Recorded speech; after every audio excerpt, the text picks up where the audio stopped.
Pred pučkami stojim. Sonce urno izza zelenega hriba vstani, poslednjič me s svojo čisto lučjo nahrani.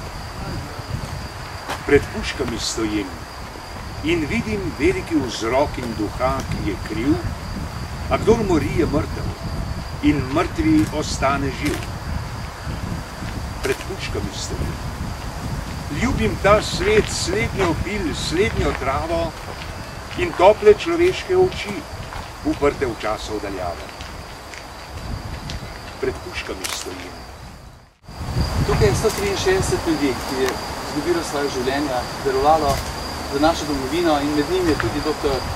Aleš Stanovnik, krščanski socialist, ki ga dobro poznamo, literature, njegovo delo, njegovo življenje.